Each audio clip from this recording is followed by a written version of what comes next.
Shalom Aleichem. It's been a long time since I've done any videos. In a while.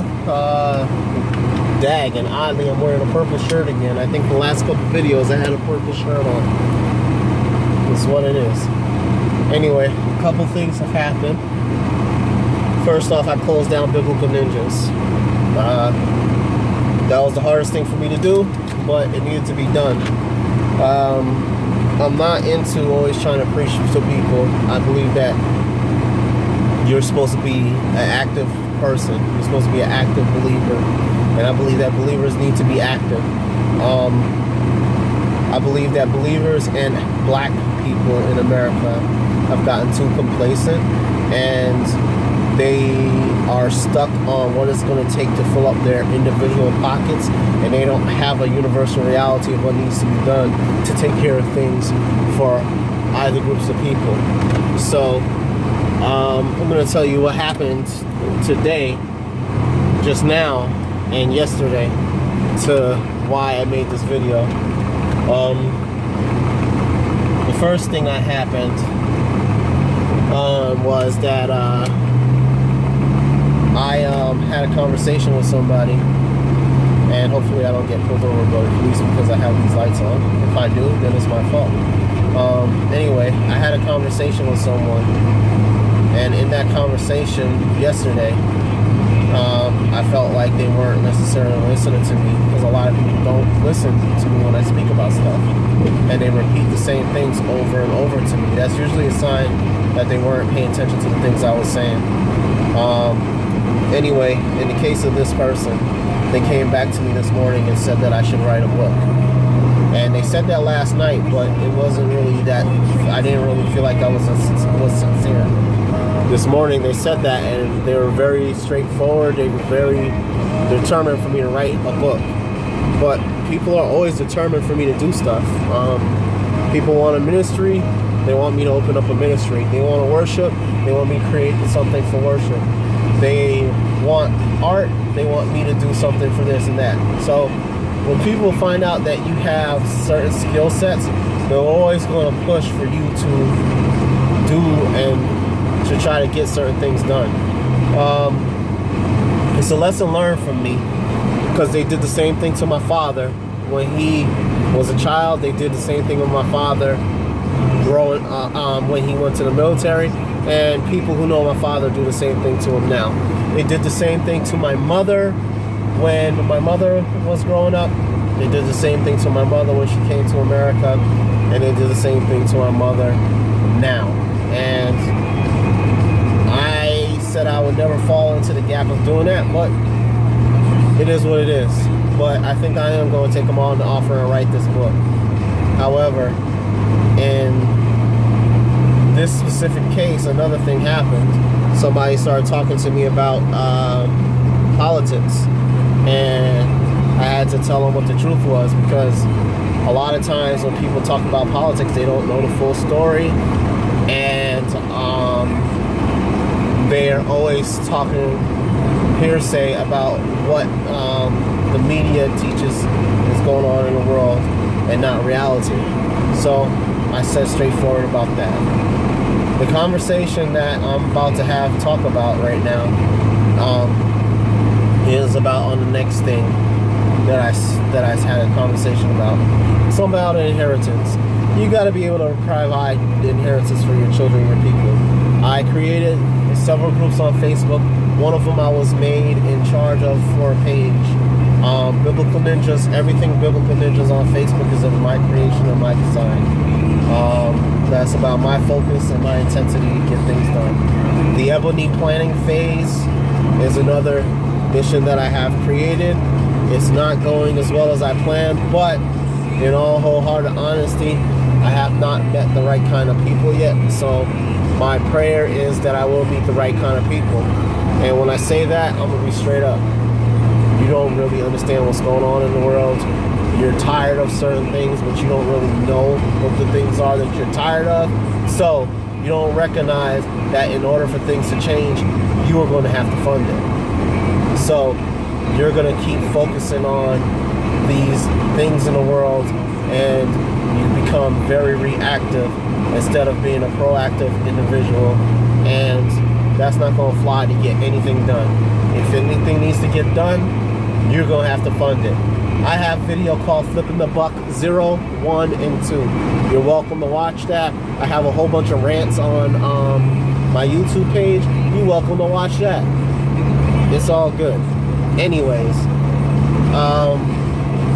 in the interest of blackness, no spaces. In the interest of blackness is a group on Facebook, which, unlike other African American groups or Black American groups or universal Afrocentric groups on Facebook, it's only dedicated to one thing: being able to provide information so our people can learn something. Because it's in our best interest to have all the skill sets necessary to thrive in a world in which we believe people are against us. So that's me. And you'll see most of the stuff in there was put down by me. But I have a lot of groups on Facebook, including the page Improving Black America, including the page Nutrition is Healthcare. So I got burnt out, and I took a hiatus for the most part from a lot of things I did on Facebook. But I get into a lot of conversations with my brothers and sisters on Facebook, and I see most of my day I spend with Caucasians. So it's to be understood, I work in an area where it's highly populated Caucasian, and I take care of people who have health issues. And 9 times out of 10, in the area that I work in, you're going to deal with Caucasians. So I hear a lot of Eurocentric views on things, okay?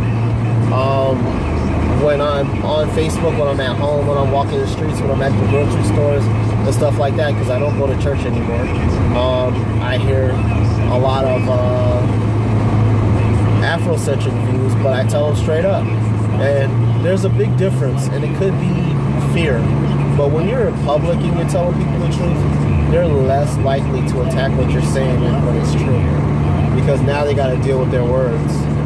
When you're online talking to people about stuff and they don't know what they're talking about, then you're dealing with the issue that they can say whatever they want, and they can repeat what they're saying and reword what they're saying and argue absolutely nothing. So my homie Dwayne Bonton always used to tell me about don't think I'm gonna deal with them. Another guy on a 5-day used to tell me don't try to build with those guys because Facebook is not for building, because they're phony, they have fake accounts, and they're not really serious about what goes on in the world. It is what it is. But truth be told, I get into a lot of conversations. Some of them are an issue of color. Some of them are issues of faith. And some of them are issues of science, technology, and things of that nature. Usually the science and technology conversations, I'm straight. It's pretty much factual. And anybody can say whatever they want, but if it's not correct, it's never going to fly. And nobody's going to stand to hear crap. In the black groups, I deal with a lot of things that I had to leave those groups for the most part. So now I just talk to black people that I know, or that see me in other groups that have a certain respect level for me because of the things that I was saying in times past. So we can verb, we can vibe, we can talk about whatever. These people, some of these people, one of them is a good brother, Kenneth McNeil, had a post up in regards to black churches, and I had to tell him, I'm like, no one should ever think that anyone owes you anything. No one. And if you're not putting into it, you should never expect that that system should support you in any kind of way. Everybody always has opportunity to put money into anything.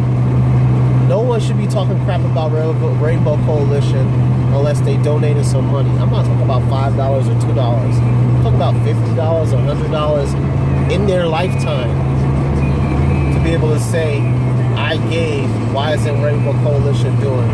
I gave, why isn't the United Negro College Fund doing? I the NAACP doing anything.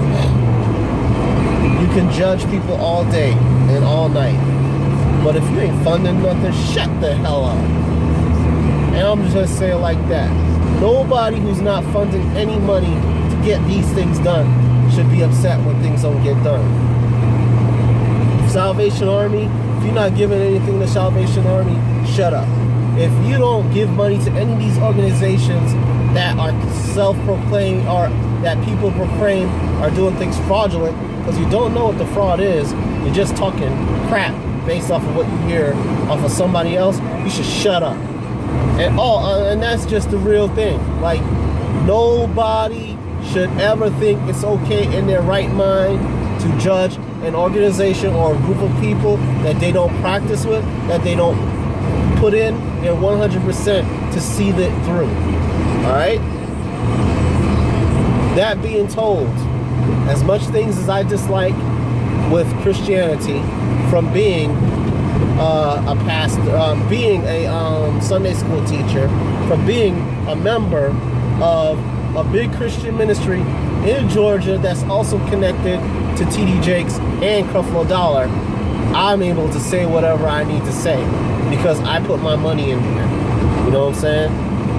I am able to say, with all the investments that I put into my Bibles, having my Bibles, over 20 different versions, all my study guides, and I'm about to get the Babylonian Talmuds, both of them.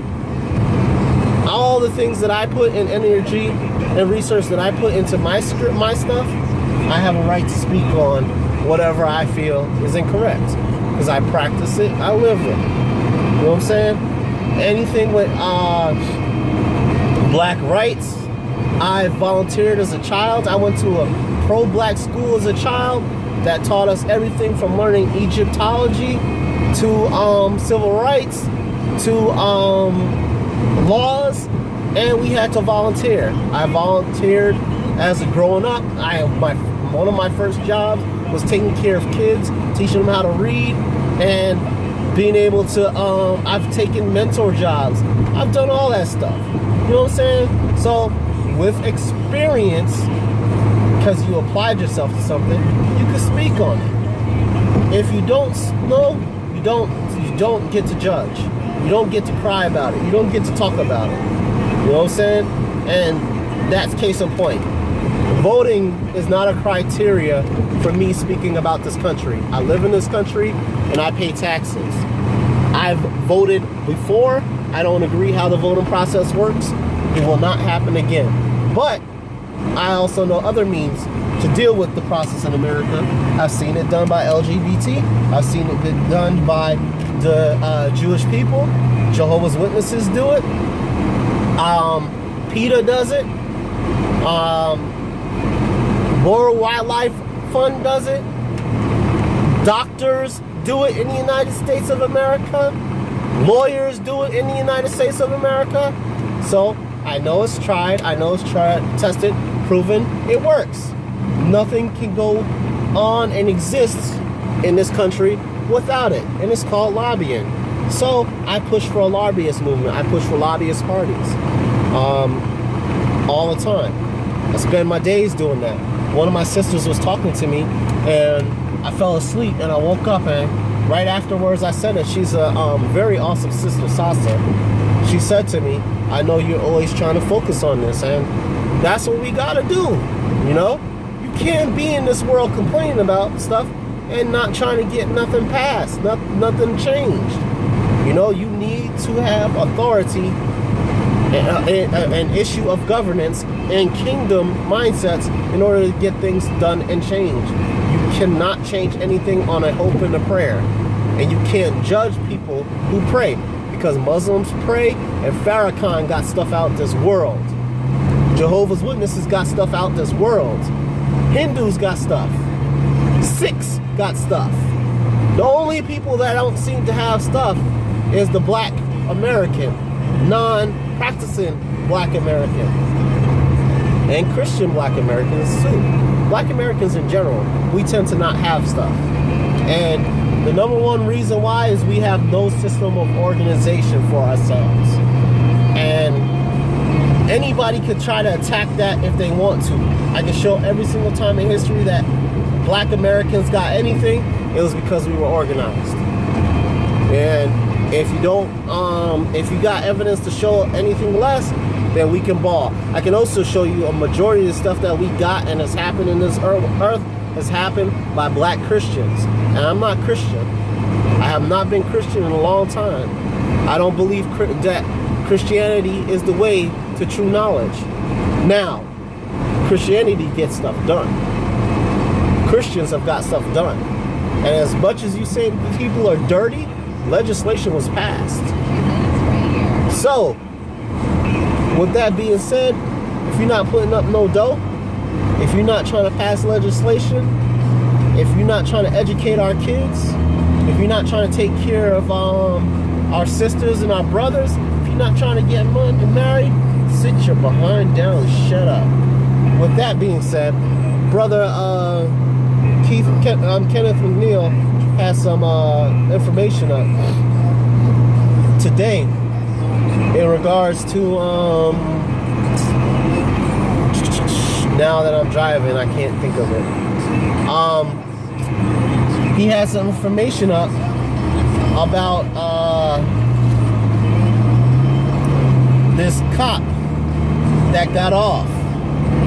And I was going to stay away from that thread because, quite honestly, I feel that if we have not set anything up, if we don't have lawyers on retainer, if we don't have money to give to those families and take care of anybody's kids that was killed in a line of fire by a police officer, then really we don't really understand how the full circle of what needs to be done needs to be done. But what was stated was, if things don't get done,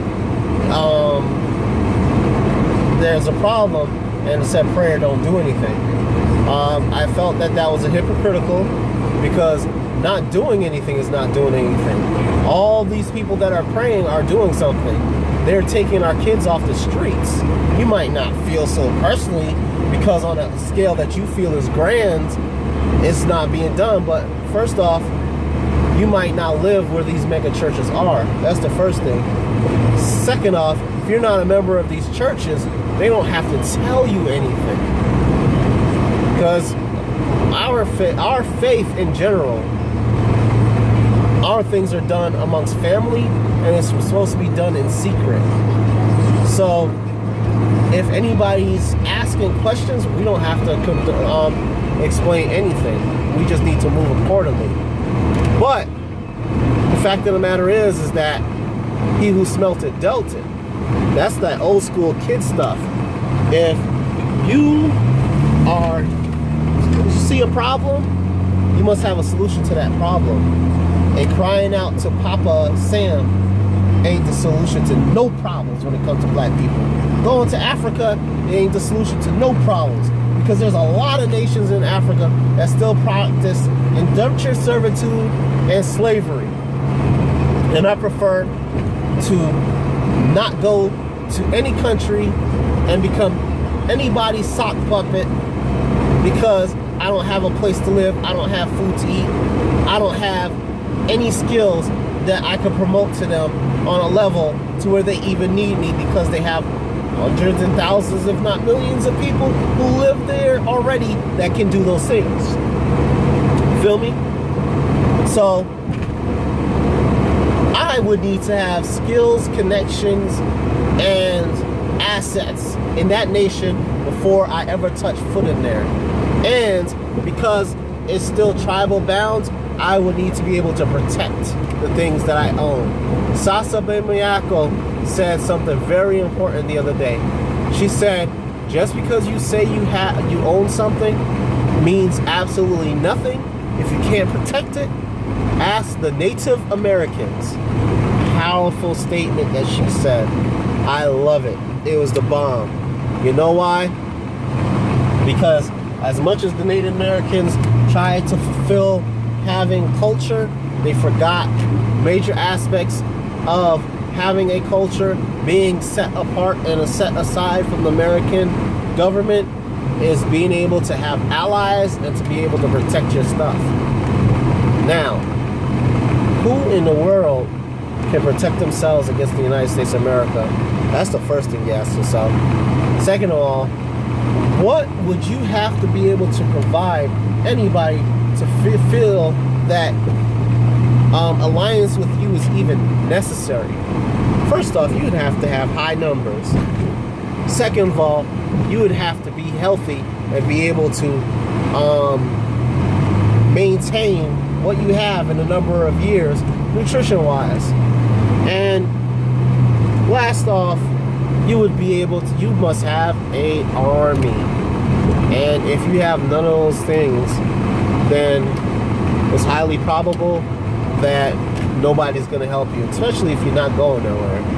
If you're not going to Russia and you're not providing any staples to Russia, if you're not giving Russia anything, Russia's not going to work with you. Okay? China's not going to work with you. Okay? No government in Africa is going to work with you if you don't have anything. If you don't understand that, then there's an issue that you have not gotten into. One is being public relations. Two is definitely international law. Three, it has to be commerce. But all those things play a part in why, as a culture, as a person who governs themselves, you would need to have a connection with somebody that feels that you're worth enough to defend against the United States of America. People who think that they're just going to get guns and tanks and drones and try to fight United States of America are extremely retarded, and 9 times out of 10 they work for the United States government, and they're trying to set your ass up to put you in jail forever. So you better be careful of dealing with those kind of people, because they don't have your best interests at heart. And talking about that stuff in general is pretty much retarded. So get out your head owning guns and fighting a government that has millions and millions and millions of soldiers, not just in the United States, but on every single continent in this world. The United States has never had a problem sacrificing brothers and sisters in the name of getting what they want and quelling what they need to quell. So that's not going to be the way that this thing is going to work. And people who keep talking like that, they show themselves to be retarded. All right? You don't have the numbers, and you don't have the technology, you don't have the understanding, or you don't have the weaponry. So you should do a little less talking about weapons and more about understanding what things are. What you should understand is that in order to educate your children, if you obey the laws of the land, your children can be something that America can't do without. The H-1B1 visa is something that the United States of America has out there because they have a need that's not fulfilled, and that need is dealing with people that can do high-level sciences, that can create and manifest technology that will create jobs in the United States of America. If your child is struggling with algebra, they're not going to fulfill those jobs. Physics, they're not going to fulfill those jobs. Chemistry, they're not going to fulfill those jobs. So you need to do something to be able to get your kids this understanding that can fulfill these jobs. You need to make up things that can be able to help them to get these jobs. Because now your kids become the backbone of America. And now, being the backbone of America, America's going to need to protect your kids' rights. They're going to protect you because you're doing the best that you can do to make sure that this American cog flows.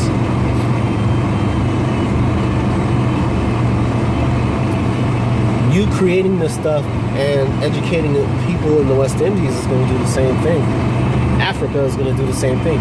You learning multiple languages from multiple different countries is going to do the thing to stabilize a need for your existence.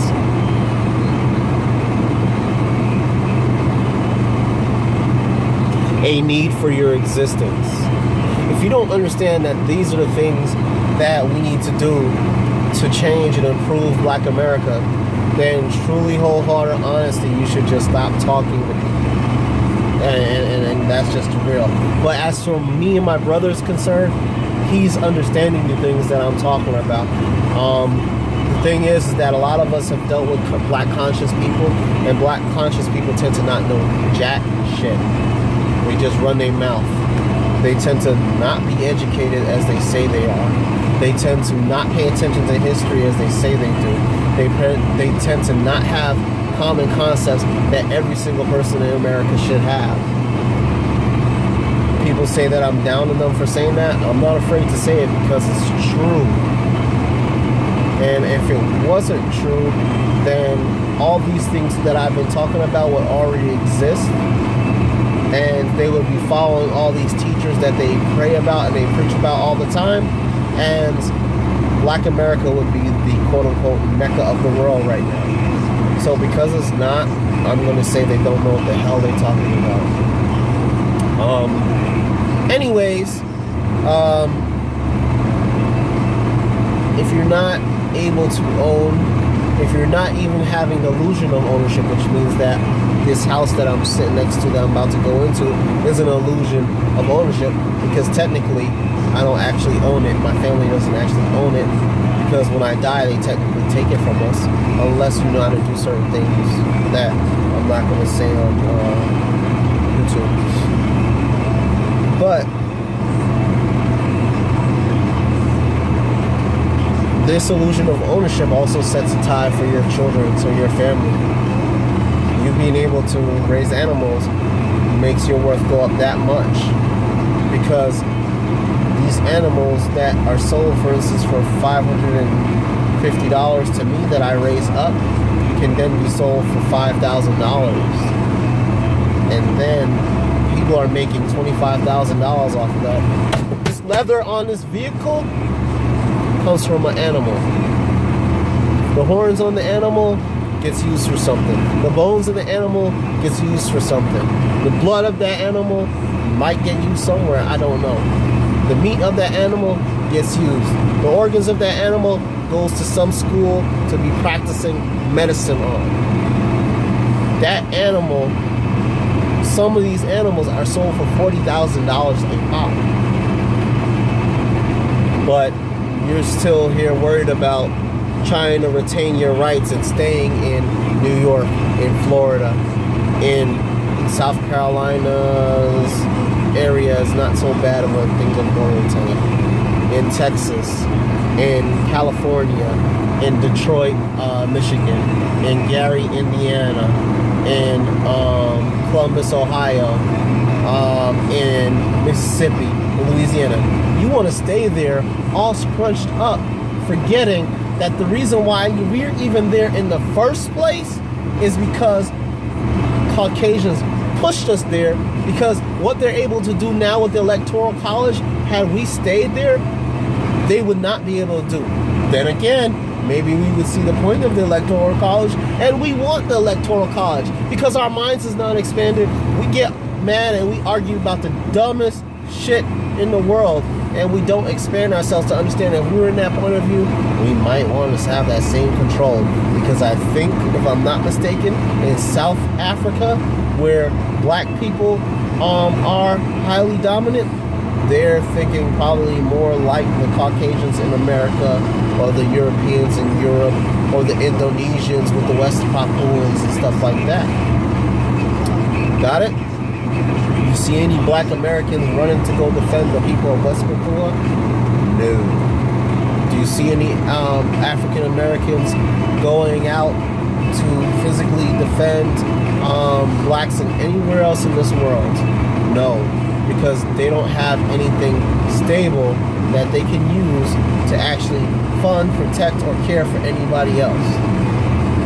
As a result, it is our fault why things go on, if we're willing to take ownership and realize we're in one of the greatest countries in this world as far as having the assets to be able to build, the potential assets to be able to build, the potential skill sets to be able to build, the potential land to be able to build, the potential scientists to be able to build, and the potential people to be able to build, because human capital is the most important thing in this world. So in order for human capital to reign, somebody got to be on the bottom, somebody going to be on the top, and your ability to know how that works can make things flow. What you gonna do? You gonna keep crying about a cop killing a black brother and not having anything to show how you're going to be able to solve the problem?